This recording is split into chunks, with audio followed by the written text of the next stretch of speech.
How to turn on two-factor authentication on iPhone. Hello everybody and welcome back to our channel. So let's get started without any further ado.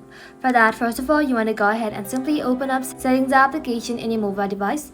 Once you open Settings application, you want to go ahead and simply tap on your Apple ID. Inside your Apple ID, you want to go ahead and tap on Sign In and Security. And just like that, inside here, you want to go ahead and tap on two-factor authentication right over here. Tap onto it. And now if your two-factor authentication is turned off, you'll see an option to turn it on. You want to go ahead and tap onto it, add a phone number where you will receive the verification code via SMS or call, and then tap next. And just like that, Apple will send you a 6-digit code. Enter it to confirm. And just like that, your two-factor authentication is now active.